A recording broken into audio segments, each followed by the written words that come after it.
Chapter 34. Then Elihu said, Listen to me, you wise men. Pay attention, you who have knowledge. Just as the mouth tastes good food, the ear tests the words it hears. So let us discern for ourselves what is right. Let us learn together what is good. For Job has said, I am innocent, but God has taken away my rights. I am innocent, but they call me a liar.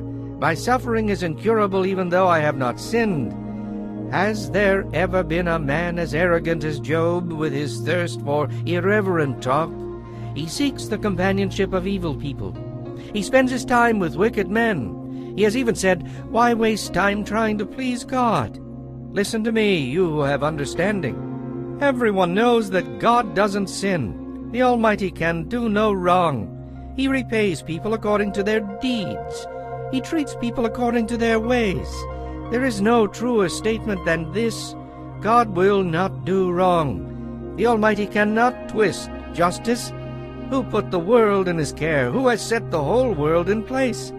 If God were to take back his spirit and withdraw his breath, all life would cease and humanity would turn away to dust. Listen now and try to understand. Could God govern if he hated justice? Are you going to condemn the Almighty Judge? For he says to kings and nobles, You are wicked and unjust. He doesn't care how great a person may be, and he doesn't pay any more attention to the rich than to the poor. He made them all. In a moment they die. At midnight they all pass away. The mighty are removed without human hand. For God carefully watches the way people live. He sees everything they do. No darkness is thick enough to hide the wicked from his eyes. For it is not up to mortals to decide when to come before God in judgment. He brings the mighty to ruin without asking anyone, and he sets up others in their places. He watches what they do, and in the night he overturns them, destroying them. He openly strikes them down for their wickedness, for they turned aside from following him. They have no respect for any of his ways. So they cause the poor to cry out, catching God's attention. Yes, he hears the cries of the needy. When he is quiet, who can make trouble? But when he hides his face, who can find him? He prevents the godless from ruling, so they cannot be a snare to the people. Why don't people say to God, I have sinned, but I will sin no more? Or, I don't know what evil I have done, tell me, and I will stop at once.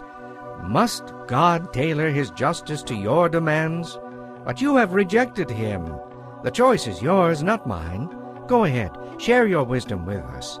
After all, bright people will tell me, and wise people will hear me say, Job speaks without knowledge. His words lack insight.